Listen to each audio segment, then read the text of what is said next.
Star Wars once said, "Many of the truths that we cling to depend upon our point of view."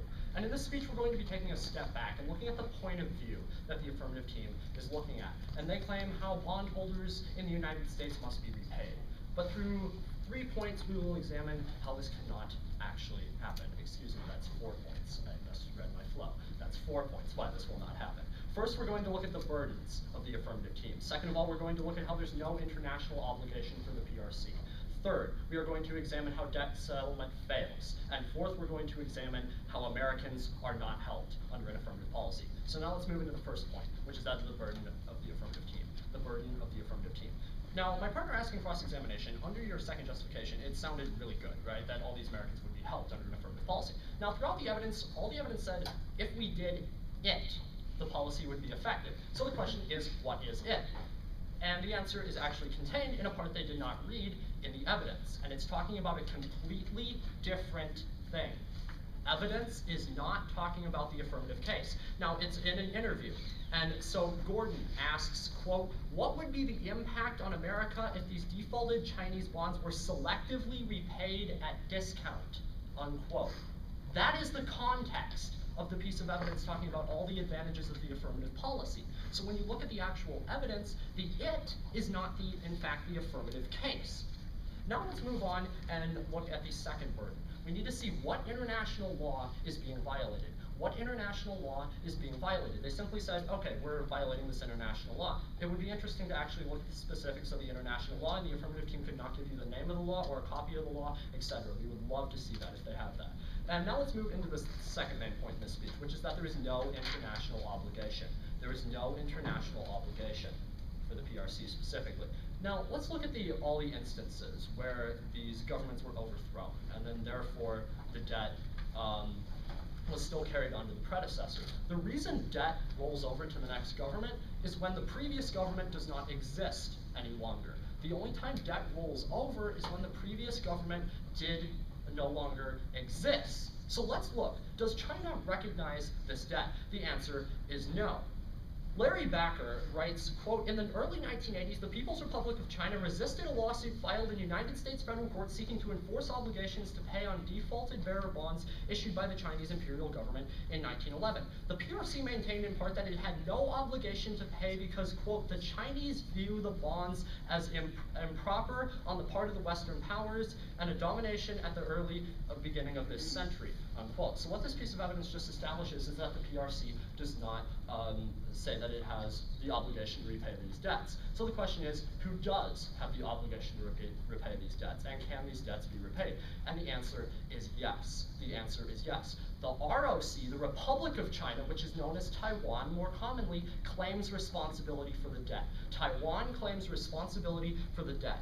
Candace Riddle, in May 2010, said, quote, "Article 63 of the Constitution," this is of the ROC or Taiwan, "was a clear admission that the ROC continued to accept responsibility for all pre-1949 debt," unquote. So what can we see from this? We can see that the People's Republic of China, that the affirmative team wants to try to get this money from, is in fact not the person that should be paying. It should in fact be Taiwan. So what's the impact of this? You are holding the wrong party accountable. Holding the wrong party accountable. So what the affirmative team says is we need to hold China accountable because China is the big, bad communist government, when in fact, China is actually in the right in this case. And it's in fact Taiwan that should be paying back the debts, not the People's Republic of China. It is in fact the Republic of China that should be paying back these debts. Now let's move on to the third point in this speech, which is that debt resettlement fails. Debt resettlement fails.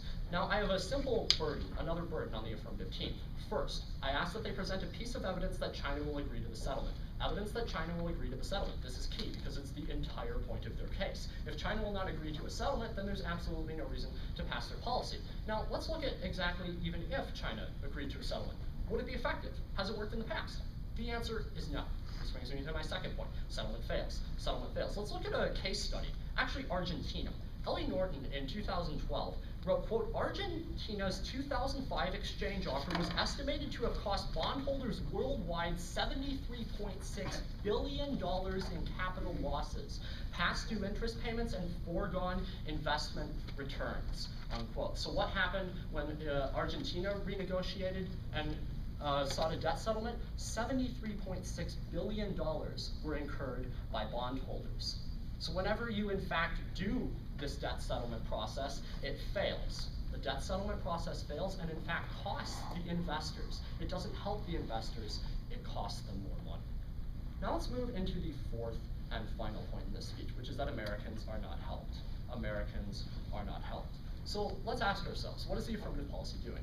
Well, they claim it's fairly simple. They say that if China doesn't agree to a debt settlement, their credit rating will decrease. And I have a simple response to this. You cannot mandate a credit rating decrease. You cannot mandate a credit rating decrease. That's not how economics or anything works in the real world. You can't simply say if China doesn't pay this debt, their credit rating is automatically going to decrease because we as the all-powerful affirmative team say so.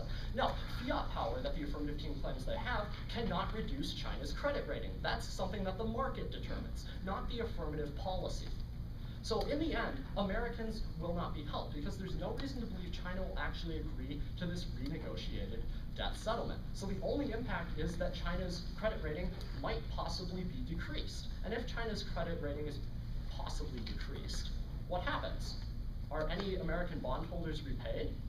Is there any benefit to Americans who hold these bonds? The answer is no. These bondholders don't get a single dollar of their money back. So the affirmative team's case is inherently not going to solve the issue. The affirmative team's case is not going to solve the issue. So what have we seen today? We've seen that the affirmative team has a burden to prove multiple points, and they have not done so thus far. And second of all, we've seen that they are holding the wrong party accountable, and that is wrong. And then third, we've seen that debt resettlement, even when it happens, fails. And then fourth and finally, we've seen that for these bondholders, the affirmative policy does absolutely nothing to benefit them. And it's for all these reasons that I strongly urge you to look at the facts and not simply the fear factor of China and reject the affirmative policy. Thank you very much.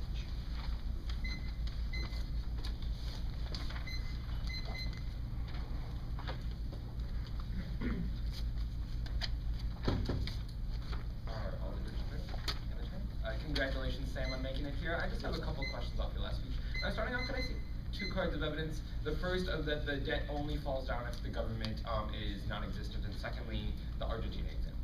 I actually didn't read any evidence for the existing governments. I was just looking at the case principles that you presented in your first speech. Sure. So could I also There's the Argentina. Awesome. Now, I'd just like to ask you a broad question. Why do we pay our debts back? Because we're obligated to do so. Sure. So why do you pay your credit card bill back? Because you signed an agreement saying you would. Sure. So why is it not China's job to pay their debts back if they were China's debt? Because it's the ROC's responsibility. Well, hypothetically, if it was the PRC's responsibility, why should they not We're pay not their debating debt back? hypothetics, we're debating actual facts. Great. Now, did you contend the international law that I pointed your partner to in the 1AC? You pointed to a vague piece of evidence talking about a international law. Sure. Did it not say the international law credit and obligations? Yeah, I asked for a copy of it. Did you? Were you in the examination last time? If you were listening to my speech, you would have heard me ask for Great. a copy of it. Now, did Britain demand the debt from the PRC? I'm unaware of that case. I wasn't looking specifically at that case. Sure. Did you agree in the 1AC that we stated Britain demanded the PRC to pay back these bonds? That's completely irrelevant. If we look at recent case studies, debt negotiation resettlement absolutely fails. Sure, but in that example, would you agree that Britain demanded the PRC back their debt and the PRC did pay them? Sure. Sure, and did you provide any difference between the Britain's bonds and America's bonds? Yes, actually, specifically that China does not owe those bonds to the United States. Sure, and would you agree that the bonds that Britain had and the Americans had are the same exact bonds? I would not agree with that until you read evidence. Great. Now let's look at the Argentina example for a second. Now, did the example use the agency that the affirmative team will be using?